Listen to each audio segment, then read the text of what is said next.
तो last part में हमने देखा था कि शियोकी को किंग ऑफ एंजल की पावर मिल गई थी, जिसके बाद वो अपने ड्रीम्स में एक नाइक्स नाम की लेडी से मिला था जिसकी मेंटल स्टेट ठीक नहीं थी। पर नाइक्स को ठीक करने से शियोकी को पावर्स मिलने वाली थी, इसलिए शियोकी कुछ मेडिसिन और साइकोलॉजिकल ट्रीटमेंट से नाइक्स को ठीक करने लगा था, जिस कारण शियोकी को कुछ पावर्स मिली थी, जिससे रात में उसकी कई सारी एबिलिटीज बढ़ जाएंगी। तो शियोकी अपनी पावर्स को टेस्ट करने लगा था। दूसरी तरफ जाओ शियोकी को ढूंढ रहा था। अब आगे तो इस पार्ट की शुरुआत में शियोकी अपनी पावर्स को टेस्ट करने के बाद एक जगह बैठकर अपने मन में बोल रहा था कि मेरे ड्रीम वाले मेंटल हॉस्पिटल में 6 रूम्स हैं, तो शायद उन सब में एक एक गॉड होगा और वो डोर तभी ओपन होंगे जब मैं किसी एक गॉड को पूरी तरह ठीक कर दूंगा। अब शियोकी ये सोच ही रहा था कि तभी उसके पास एक चमगादड़ आता है जो शियोकी को कहीं लेकर जाने की कोशिश कर रहा था। तो शियोकी उसे फॉलो करने लगता है, जहाँ कुछ देर बाद वो चमगादड़ शियोकी को उसी ट्रक के पास ले आता है जिसे हमने पहले भी देखा था। तो वहाँ पहुँचने के बाद शियोकी उस ट्रक को ध्यान से देखने लगता है और उसे पता चल जाता है कि उसके अंदर मॉन्स्टर्स हैं। साथ ही उन मॉन्स्टर्स को भी महसूस हो गया था कि ट्रक के बाहर कोई इंसान है।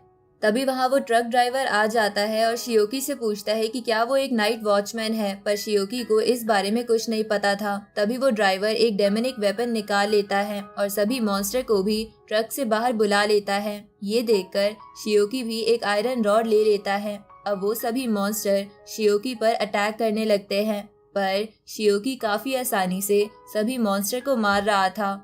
जहां वो उनसे लड़ते समय अपनी नई टेक्निक्स का भी इस्तेमाल कर रहा था, तभी वो ड्राइवर भी शियोकी पर अटैक करता है और शियोकी की आयरन रॉड के टुकड़े टुकड़े हो जाते हैं। पर शियोकी काफी स्पीड के साथ रॉड के टुकड़े पकड़ लेता है और फिर उन्हें काफी तेजी से फेंकता है, जिससे आसपास के सभी मॉन्स्टर मर जाते हैं। शियोकी की ऐसी पावर देखकर वो ड्राइवर भागने लगता है, लेकिन शियोकी उसका सर पकड़कर जमीन में मार देता है, जिससे वो वहीं बेहोश हो जाता है। जिसके बाद शियोकी सोचता है कि पता नहीं ये ड्राइवर किन नाइट वॉचमैन की बात कर रहा था। अब शियोकी वहां से जाने लगता है, लेकिन तभी शियोकी वहां एक आम आदमी को देखता है और वो उसे पहचान ना ले, इसलिए शियोकी वहां से भागने लगता है। पर भागते हुए शियोकी का पैर फिसलता है और वो सीधा जाओ के हाथों में गिरता है, जो उसी बिल्डिंग के नीचे खड़ा था जहाँ से शियोकी गिरा था। अब जाओ शियोकी को देखकर खुश हो जाता है और उससे कहता है कि मैं तुम्हें इतने समय से ढूंढ रहा था। इसके बाद जाओ उससे बात करने के लिए उसे एक लव होटल ले जाता है, जहाँ के लोग उन दोनों को कपल समझ रहे थे। अब रूम में पहुंचने के बाद जाओ शियोकी से पूछने लगता है कि बचपन में जिस किंग ऑफ एंजल्स को शियोकी ने देखा था उसने उससे क्या कहा था। ये सुन के शियोकी समझ जाता है कि जाओ उसके और उसकी पावर्स के बारे में जानता है। साथ ही शियोकी ये भी जान गया था कि जाओ उसके सभी सवालों के जवाब दे सकता है, इसलिए शियोकी जाओ से उल्टा पूछने लगता है कि क्या इस दुनिया में सच में गॉड्स होते हैं। इस पर जाओ कहता है कि गॉड सच में होते हैं, लेकिन सभी गॉड्स नहीं होते।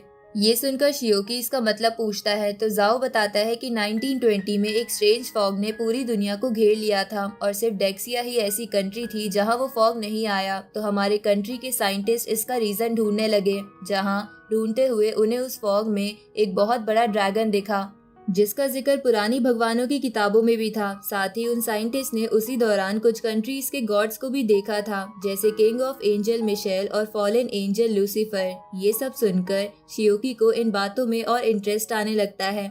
तभी जाओ उसे बताता है, उस दिन से आज तक हमने कई गॉड्स को देखा है, लेकिन उनमें से कोई भी गॉड हमारी कंट्री का नहीं था। ये सुन के शियोकी जाओ से इसका रीजन पूछता है, जिस पर जाओ कहता है कि हमें इसका रीजन तो नहीं पता, पर हमें लग रहा है जहाँ वो फॉग है बस उसी कंट्री के गॉड जिंदा हुए हैं और हमें लग रहा है कि वो सब गॉड्स टीम बनाकर फ्यूचर में हमारी कंट्री पर हमला करने वाले हैं। ये सुनकर शियोकी जाओ के पास आता है और उससे कहता है कि कहीं वो पागल तो नहीं है।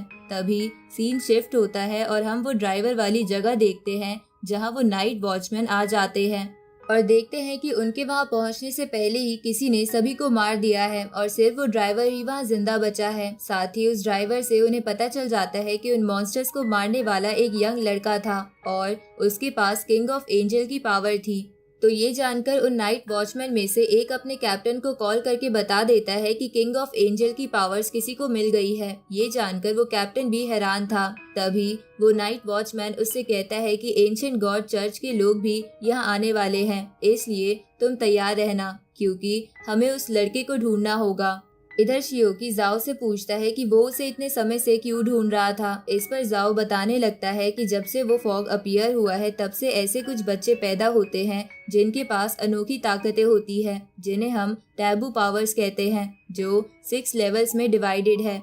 ये सुन के शियोकी सोचता है कि ये लेवल्स तो उन्हीं डोर्स के बराबर है जिन्हें मैंने सपने में देखा था। तभी जाओ शियोकी से कहता है कि तुम्हारे पास कोई टैबू पावर नहीं है, बल्कि तुम्हारे पास डिवाइन पावर है जो तुम्हें खुद किंग ऑफ एंजल मिशेल ने दी है। ये सुनकर शियोकी जाओ से पूछता है कि आखिर मिशेल ने मुझे ही अपनी पावर्स क्यों दी। इस पर जाओ बोलता है कि क्या तुम्हें सच में नहीं पता या फिर तुम मुझसे कुछ छुपा रहे हो। ये सुनकर शियोकी कहता है कि मैं झूठ नहीं बोल रहा हूँ, मुझे मिशेल ने कुछ नहीं बोला था। इसके बाद शियोकी जाओ से उसके बारे में पूछता है, क्योंकि जिस तरह से वो उन मॉन्स्टर्स को मारता है वो कोई नॉर्मल इंसान तो नहीं कर सकता। या तो उसके पास टैबू पावर है या डिवाइन पावर। इस पर जाओ बोलता है कि तुम्हें क्या लगता है कि ये पावर्स किसी को भी मिल जाती है? इस पूरी कंट्री में सिर्फ कुछ ही डिवाइन पावर वाले लोग हैं और वो उनमें से नहीं है। वो तो बस एक नॉर्मल इंसान है जिसे लड़ना आता है और टैबू वेपन्स यूज करने आते हैं। अब जाओ शियोकी को एक ब्रीफ केस दिखाता है जिसके अंदर वही टैबू ऑब्जेक्ट था जिससे जाओ एरिया को सील किया करता था। अब ये सब सुनकर शियोकी कहता है कि मेरे सारे सवाल पूरे हुए, अब मैं यहाँ से चलता हूँ। इस पर जाओ कहता है कि मेरे सवाल तो पूरे नहीं हुए हैं, पर शियोकी उसे वहीं छोड़कर घर चला जाता है। अगले दिन जाओ शियोकी को फॉलो करते हुए कहता है कि क्या तुम ये नहीं जानना चाहते कि मैं किस ऑर्गेनाइजेशन से आया हूँ? इस पर शियोकी बोलता है कि मैंने अक्सर मूवीज में देखा है कि ऐसी बात जानने के बाद लोगों को वो ऑर्गेनाइजेशन ज्वाइन करनी पड़ती है या उन्हें मार दिया जाता है ताकि उनके सीक्रेट्स नहीं लीक हो, इसलिए मैं कुछ जानना नहीं चाहता। लेकिन जाओ उसे फिर भी बताने लगता है कि हम जैसे लोगों को नाइट वॉचमैन कहा जाता है जो रात में इंसानों को मॉन्स्टर से बचाते हैं, और हमारी ही वजह से इस कंट्री के इंसान चैन से जी रहे हैं। तो क्या तुम हमारे साथ मिलकर दुनिया को बचाना नहीं चाहते? क्योंकि हमें सच में एक डिवाइन पावर वाले इंसान की जरूरत है। पर शियोकी इसके लिए ये कहकर साफ मना कर देता है कि उसकी एक फैमिली है जिसमें एक आंट और उसका भाई है जिन्होंने बहुत खराब समय बिताया है, इसलिए वो बस अब उन दोनों के साथ रहकर उन्हें एक अच्छी लाइफ देना चाहता है। ये सुनकर जाओ भी कुछ समय के लिए चुप हो जाता है और उसे फॉलो करना बंद कर देता है।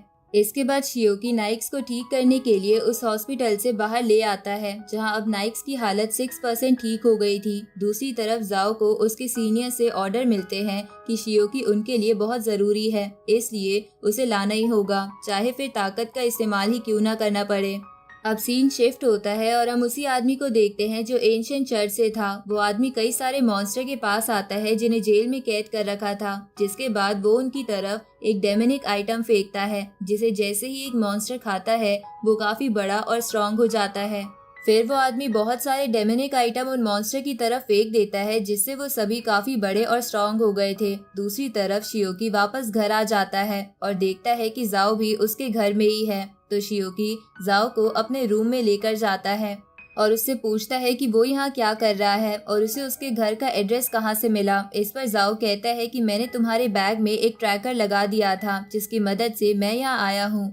इसके बाद वो टेबल पर कुछ पैसे रखकर बोलता है कि तुम्हारे पास 2 रास्ते हैं, या तो हमारी ऑर्गेनाइजेशन ज्वाइन कर लो या फिर मैं तुम्हें मार दूंगा। ये सुनकर शियोकी के पैरों के नीचे से जमीन खिसक जाती है, पर तभी जाओ हंसने लगता है और शियोकी से कहता है कि अगर वो उनका ग्रुप ज्वाइन नहीं करने वाला तो उसे कहीं दूर चले जाना चाहिए, क्योंकि उसकी डिवाइन पावर्स के कारण कई लोग उसके पीछे हैं, जिनमें से एक एंशिएंट चर्च ऑफ गॉड नाम की एक बुरी ऑर्गेनाइजेशन भी है जो कि शियोकी की पावर का यूज करना चाहती है। इसलिए वो लोग जरूर शियोकी को ढूंढ रहे होंगे। इसलिए जाओ शियोकी को सलाह देता है कि उसे आराम से छुपकर रहना चाहिए, क्योंकि वो लोग जाओ की तरह प्यार से उसे नहीं समझाने वाले। इसके बाद जाओ शियोकी को बताता है कि वो दोनों एक जैसे हैं, क्योंकि जाओ के फादर भी बचपन में मर गए थे और उसे उसकी मॉम ने भी बड़ी मुश्किलों से पाला है। लेकिन जाओ को मिलिट्री ज्वाइन करनी थी, जिसकी वजह से वो अपनी मॉम से दूर हो गया और उनकी सेवा नहीं कर पाया। लेकिन जाओ शियोकी के लिए ये नहीं चाहता था, इसलिए वो उसे कहता है कि तुम्हें जो करना है तुम कर सकते हो, सबकी एक ना एक लाइफ होती है और मैं अपने कैप्टन और टीम को समझा लूंगा, तुम उसकी चिंता भी मत करना। ये सुनकर शियोकी समझ जाता है कि जाओ एक बहुत अच्छा इंसान है। इसके बाद जाओ वहाँ से वापस किचन में जाने लगता है क्योंकि वो खाना बना रहा था, लेकिन शियोकी उसके जाने से पहले उसके पैसे लौटा देता है और उससे पूछता है कि मिलिट्री ज्वाइन करके वो क्या करना चाहता था। इस पर जाओ बोलता है कि मैं कई सारे मेडल्स जीतकर अपनी मॉम का नाम अपने गांव में रोशन करना चाहता था। इसके बाद जाओ और शियोकी की फैमिली डिनर एंजॉय करते हैं, जिसके बाद जाओ शियोकी से ये कहकर चला जाता है कि फ्यूचर में वो एक बहुत अच्छा इंसान बने। अब जाओ के वहां से जाने के बाद शियोकी देखता है कि जाओ गलती से अपना लाइटर वहीं भूल गया है। आगे जाओ को उसका एक सीनियर ऑर्डर देता है कि उसे एक जगह पर बैरियर बनाना है, क्योंकि वहाँ वही 5 मॉन्स्टर्स आ गए थे जिन्हें हमने थोड़ी देर पहले जेल में देखा था। इसलिए वो सीनियर ऑर्डर दे रहा था कि उसे बैरियर बनाकर तुरंत वहाँ से निकल जाना है और थोड़ी देर बाद वहाँ हीरोज की टीम पहुँच जाएगी। पर जाओ के सामने एक मॉन्स्टर था जो इंजर्ड हालत में था। इसलिए जाओ अपने सीनियर से बोलता है कि मैं इसे मार दूंगा, पर उसका सीनियर उसे मना करने लगता है क्योंकि वो मॉन्स्टर बहुत ज्यादा ताकतवर था। पर जाओ उसकी बात नहीं सुनता और ये कहते हुए तलवार लेकर खड़ा हो जाता है कि अगर मैं यहाँ से गया तो ये मॉन्स्टर्स मेरा बैरियर तोड़कर कई इंसानों को मार सकते हैं, पर मैं ये ऐसा नहीं होने दूंगा। अब वो इंजर्ड मॉन्स्टर जाओ की तरफ बढ़ता है तो जाओ उस पर अटैक करता है, लेकिन वो मॉन्स्टर भी जाओ की बॉडी पर पंजे मारने में कामयाब हो जाता है। ये देखकर जाओ समझ जाता है कि उस मॉन्स्टर की स्पीड जाओ से स्लो है पर उसकी स्ट्रेंथ ज्यादा है। लेकिन उसी वक्त वो मॉन्स्टर जो कि एक घोस्ट टाइप मॉन्स्टर था वो अपना डोमेन एक्टिवेट कर लेता है, जिसकी वजह से वहाँ जाओ की स्पीड स्लो हो जाती है, जिसके कारण जाओ चाह कर भी कुछ नहीं कर पा रहा था और वो मॉन्स्टर जाओ को बुरी तरह पीटते पीटते उसकी रीढ़ की हड्डी तोड़ देता है। ये देखकर जाओ अपने मन में सोचता है कि काश अगर उसके पास टैबू या डिवाइन पावर्स होती तो आज वो इस मॉन्स्टर को मार देता। इधर शियोकी अपने रूम में बैठा था, तभी उसके पास एक चमगादड़ आता है और उसे कहीं ले जाने लगता है तो शियोकी उसको फॉलो करने लगता है। साथ ही शियोकी समझ गया था कि जाओ मुसीबत में है। इधर वो मॉन्स्टर जाओ को मारने वाला था, पर जाओ समझ गया था कि अब उसे उसका आखिरी मूव चलना ही होगा। तभी हमें बताया जाता है कि जो ट्रैकर जाओ के पास था वो कोई आम ट्रैकर नहीं था, बल्कि वो नाइट वॉचर्स का खास वेपन था। अब शियोकी उस ट्रैकर को अपने हाथ में लेकर एक बटन दबाता है जिसे एक निडल बाहर आती है, जिसे जाओ अपनी बॉडी में लगा देता है, जिससे जाओ को टैबू पावर मिल जाती है। इधर शियोकी उस जगह पर पहुंच गया था, तभी वो जाओ का बनाया बैरियर तोड़कर सीधा उसके पास आने लगता है। इधर जाओ अपनी ताकत से उस मॉन्स्टर का एक हाथ कट कर देता है। तभी वहाँ शियोकी आ जाता है तो जाओ उससे पूछता है कि मैंने तो यहाँ बैरियर बना रखा था तो तुम यहाँ कैसे आए। इस पर शियोकी बोलता है कि वो बैरियर तो मैंने अपने हाथों से ही तोड़ दिया था। ये सुनकर जाओ समझ जाता है कि शियोकी काफी ताकतवर है। उसी वक्त वो मॉन्स्टर अपना हाथ दोबारा जनरेट कर जाओ की तरफ बढ़ने लगता है तो जाओ शियोकी से कहता है कि मेरा ये अटैक ध्यान से देखना। इसके बाद जाओ अपनी स्वॉर्ड को मून की तरफ करता है, जिसकी वजह से मून की सारी लाइटनिंग पावर्स उसकी स्वॉर्ड में आ जाती है, जिसके बाद जाओ बड़े ही स्टाइल में उस मॉन्स्टर की गर्दन उड़ा देता है, जिसे शियोकी देखता रह जाता है। पर तभी जाओ जमीन पर गिर जाता है और उसकी बॉडी से खून निकलने लगता है। ये देखकर शियोकी जाओ से पूछता है कि ये सब कैसे हो रहा है, तुम्हें तो कोई चोट नहीं लगी थी। असल में जिस निडल को जाओ ने अपनी बॉडी में लगाया था उससे थोड़े समय के लिए टैबू पावर्स मिलती थी, पर उसका एक साइड इफेक्ट था कि उससे बॉडी की बहुत बुरी कंडीशन हो जाती थी। पर शियोकी को कुछ भी समझ नहीं आ रहा था कि वो क्या करे। तभी जाओ शियोकी से बोलता है कि मैं हमेशा टैबू पावर्स चाहता था और आज उन्हें यूज करके मुझे बहुत अच्छा लगा। इसके बाद वो शियोकी से पूछता है कि क्या वो स्वॉर्ड चलाते वक्त कूल लग रहा था।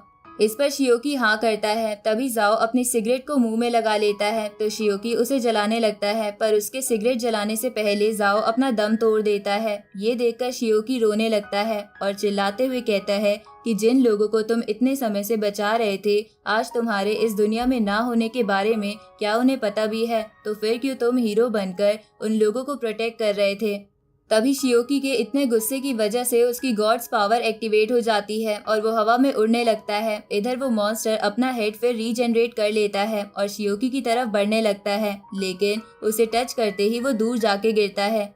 इसके बाद शियोकी जाओ की स्वॉर्ड लेकर एक ही अटैक में उस मॉन्स्टर को बीच में से काट देता है। इधर हीरोज की टीम की एक लड़की तेजी से उसी तरफ आ रही थी, जिसे उसका सीनियर फोन की मदद से बता रहा था कि शियोकी का ट्रैकर मूव नहीं कर रहा है, शायद वो मर गया है। ये सुनकर वो लड़की कहती है कि ऐसा नहीं हो सकता, वो इतनी जल्दी नहीं मर सकता। लेकिन तभी वो देखती है कि शियोकी जाओ को अपने हाथों में लेकर उसकी ओर आ रहा है। दूसरी तरफ हम शियोकी के डॉग को देखते हैं जो एक जगह आकर आसमान की तरफ देखता है और उसकी आंखें चमकने लगती है।